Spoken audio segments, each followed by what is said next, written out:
Let's talk monologues. Let's talk Chappelle. You know Chappelle's been associated with hip hop. What? Who's this Dave Chappelle you speak of? He's been associated with hip hop since what made him pretty much be hip hop. Was it the Block Party?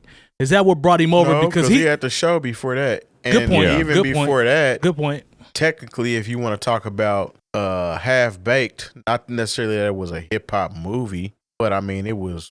I ain't rock with Half Baked like that though. I ain't rock with Half. Spots in there. It's funny here and there, but I didn't rock with the whole movie. Tripping. It was cool. I mean, I didn't see it in the movie theater. You know, it was cool. But I know. But when it hit a VHS, like we were renting that on a regular. The Chappelle show and the performances, to Terry's point, it's like Common and Kanye doing the food. Like that made the album for B, I believe.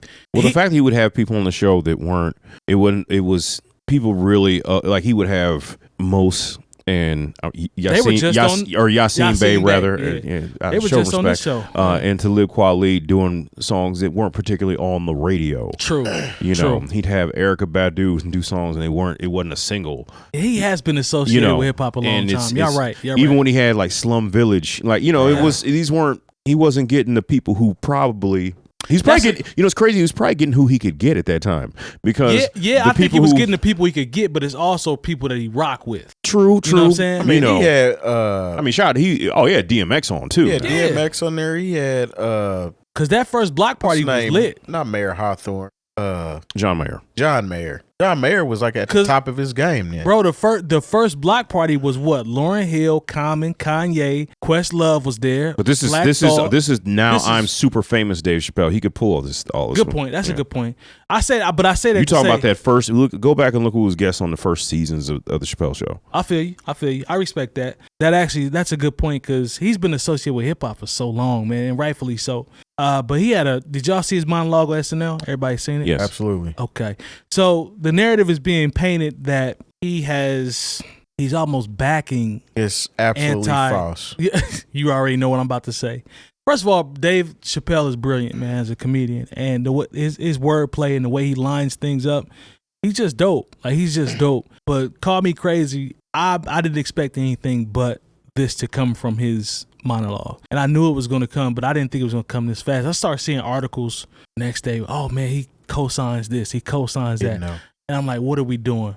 Like, what are we doing? It's kind of proving a point, essentially.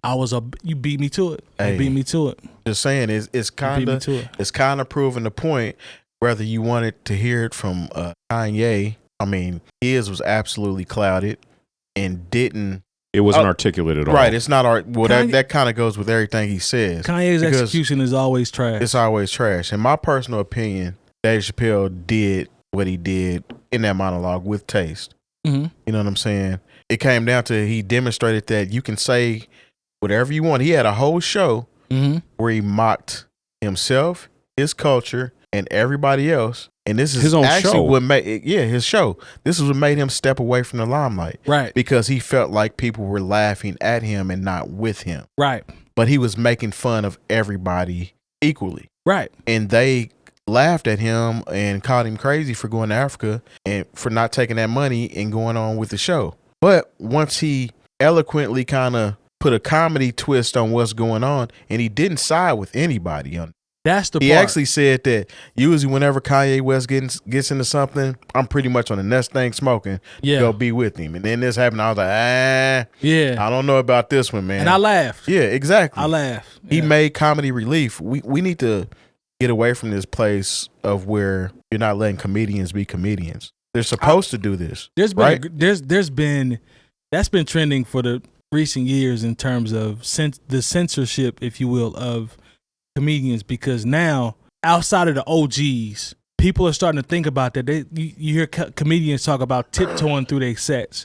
The old Corey Holcomb ain't tiptoeing through a set. He's a different breed. He's not going to tiptoe through a set. Lavelle Crawford is going to do what he going to do 100% of the time. Like there's guys out there that are still OGs. Lavelle Crawford isn't a controversial. Yeah, he's not a political. Is that a bad example? Who else? That was a bad example. What about fair enough. What about who am I? Shout out to him, but that was just a bad example. No, Lavelle is dope. He's dope. Who are other comedians that you would think that just continue to rock how they rock? I know Corey Holcomb is one of them. Well, I think people have pulled back some.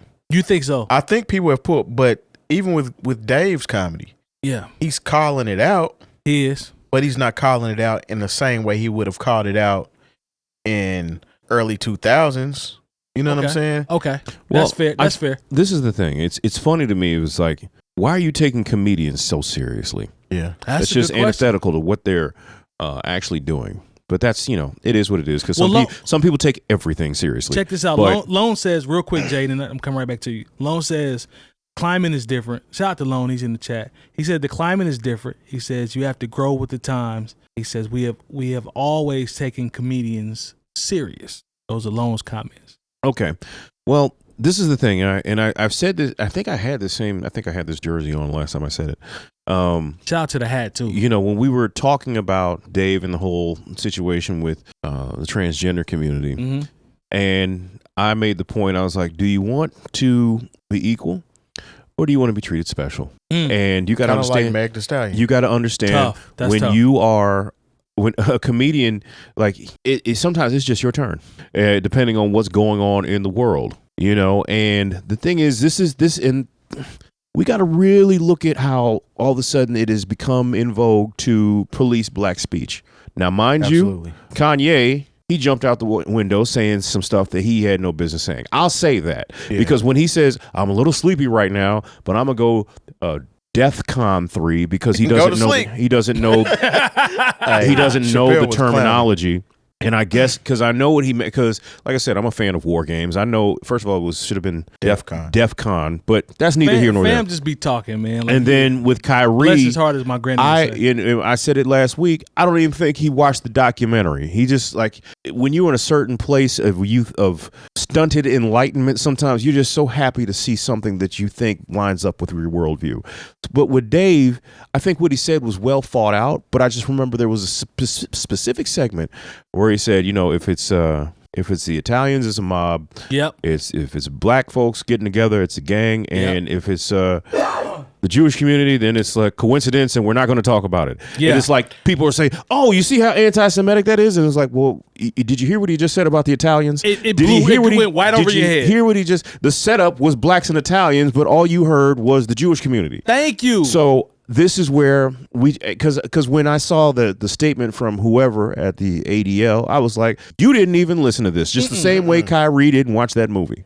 You just had a template ready to go to already condemn this particular thing, and you didn't even listen to it for the comedic timing. You didn't listen to it for the comedic content, or you didn't listen to laugh. You were waiting to be offended. Exactly. There it is, Terry. I think and I tell people, man, if you're going to go to see any comedian, especially to see him live and it's not being taped, like there's chances are somebody's going to say something. Like, he's going to say something about women. He's going to say something about black people. Like, that is the nature of live comedy. Like, the thing is, Dave never stopped doing the comedy he would do inside, outside. But what you said was a interesting point where you talk about. I told you, I saw Dave Chappelle here in Indianapolis. I know. Like 3 or 4 people walked out. Yeah, I did too. But you said something with that joke when you were talking about the two races that he mentioned prior to, and that part went over everybody's head because they were waiting on the punchline, the punch. So they could be like, aha, there it is. There it is. That's what they were waiting. They were waiting on that. But this is also the thing, and don't get me wrong, I realize, because I'm aware, I read, I see things, I understand that anti-Jewish sentiment, especially since 2016, has taken off. Like when I didn't realize how bad it was until Charlottesville, when the tiki torches were out and talking about the Jews will not replace us. I was like, where is this coming from? I didn't know it was this. That's a real thing. But that's a thing, and it didn't go away at Charlottesville. Facts. And I understand, and I've seen, because I remember when there was a synagogue in Pittsburgh that had experienced a level of violence, and it was like, because a lot of times people say this isn't who we are, and a lot of times, yeah, it is. This is who we are. I understand that, but I also understand, and this is something I haven't seen in the news, is that on Election Day last Tuesday, like 9 black churches in Mississippi caught on fire. Right. Okay, so I understand that you're under a certain level of pressure, but it's the same level of pressure and fear that certain folks that look like me or have been under for the entire time we've been here. Let's jump in the chat real quick. I'm gonna come to you, Terry, real quick. I want to throw this one at you and see what you say. I believe it's Smooth Hoosier says, where is the line for comedians? Where should the line be drawn for comedians? Because we grew up on Richard Pryor and Red Fox. Red Fox was one of the, man, don't even get me started on Red Fox in terms of how savage he was with his stand-up, which was still brilliant, still dope. Is there a line that can be drawn for comedians? Like, that's what one of the questions that popped up. Just as a consumer now, I ain't saying a professional. I mean, as a consumer, I mean, how do you feel?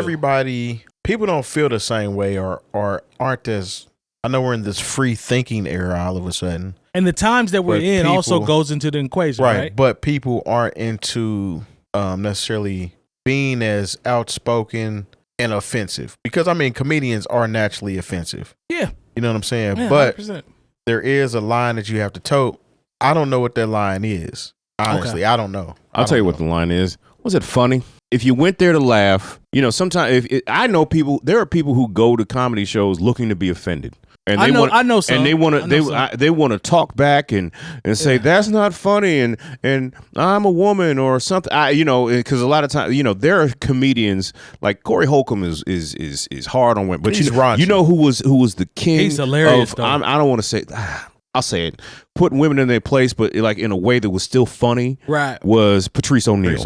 Legend. Because it's funny. It's funny whenever harassment day. It's funny when you talk to like when a woman says, "Oh, I love Patrice O'Neal." I said, "No, you're not. You don't love because you do the same goofy stuff that he made fun of women for doing."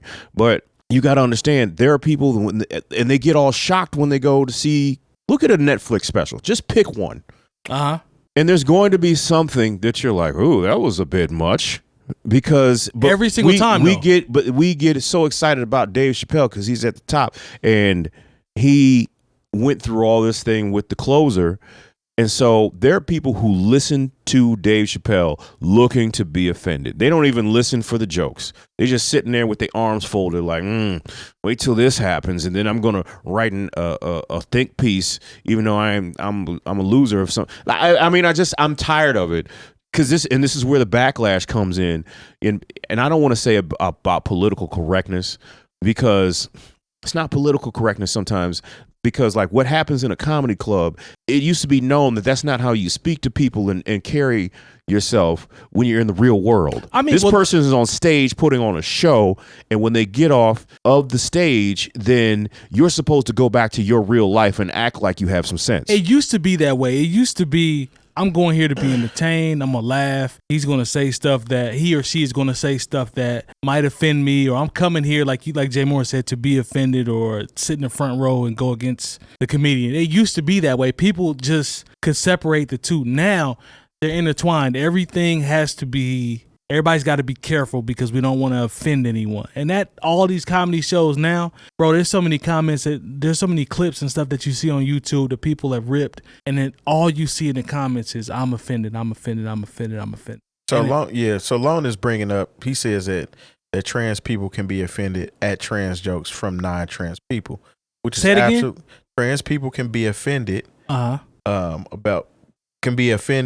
at trans jokes from non-trans people.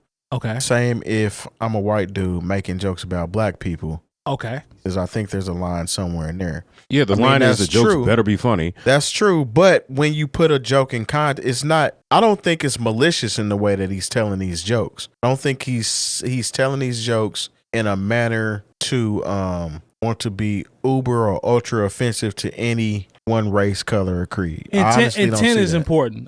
Right. To your point, intent and what are the words that we always context? Intent and context are very important. Now, somebody else brought up Kramer saying the N-word in a show. That was just being blatantly racist. There was no joke there. Yeah, there was no joke. Thank you. And isn't he Jewish? I don't know. I don't know either. But still, he was on Seinfeld, so 50-50. He was basically just being racist. He wasn't telling jokes at that point. Right. But I mean, and this is because I remember when we talked about Dave Chappelle last time, and I thought, man, did I say something that maybe could have offended some? Because my intention on this show is never, is to speak my mind, but never to offend anybody. Right. We don't want you to stop speaking your mind. None of us. Yeah, but then I said, and I hated when I called a friend of mine who is a member of the transgender community, and I said, hey, so and so, because I'm not going to put their name out there in case they don't want to They don't want nobody else hitting them up and asking about it. And I said, I hate to be call your transgender friend and ask some questions,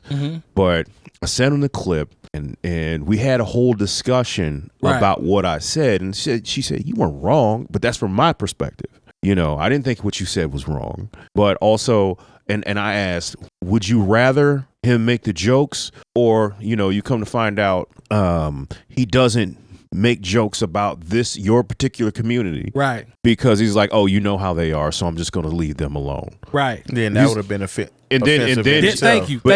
And once again, that was a part of my argument saying, do you want to be treated special or do you want to be treated equal? I mean, when like Terry just said, that's when you talk about you know how they are. When you say that, boom. That's how a lot of people, you know, they'll joke about anybody except somebody in the Jewish community. You know how black people, we always like, what do you mean by you people? Yes. You know what I'm saying? Yes. It's one of those situations. Yes. There's so it's in America, man. There's so much gray area now. Everything has a huge thick layer of gray area. Well, a lot of it I think has to do with we're making people not be offensive to black people because they still are very offensive to us regardless. I agree. Like I said it before, Chappelle literally made a whole show that had bits and pieces of, I mean, he played a black Klansman. And when I tell you the people I was working with in corporate America ate that bit up. I'm talking about. They loved it. Yes. And they laughed and like belly hurt and laughed at that. Yeah. You know what I'm saying? Even the part where he pulled up to the car for the white kids and he called them the N-word. You know what I'm saying? And they were so excited about that. Yes. Like, I mean, we've been the butt of the joke forever and grinned and buried it. So it's not like we're new to being offended. And I can't tell anybody how to be offended or whatnot. Look, but still, you know what's crazy? You know what's crazy about what you just said? What? The fact that you just said, I can't tell anyone how to be offended about something. Like, I can't, but my whole point that I'm making is we weren't protesting everything that was being done or mad at Chappelle for making fun of us, essentially. I got you. It was more so mad at, and I wasn't ever mad about the Chappelle show. I was mad at, you know, how he was talking about people were laughing at him and not with him. Yeah. I get that situation. But even at the end of his shows, he would have talks with the audience about the material. Straight dialogue. Like how did this make you feel and things like that. So it wasn't all the way just, you know, shucking and jiving, so to speak. It was more so an educational piece. Jay Moore, I want real quick, and then we'll go to our partners on this. They say I want you to end it here. You know, just be quick and end it, and then we'll go to our partners. But go ahead. Well, I just wish that people were as upset about what Tommy Tuberville said about these criminals don't deserve reparations when he said that at a political rally. I wish y'all would be as upset about that as when Dave Chappelle was just telling jokes on Saturday Night Live. And I'll leave it at that. There it is.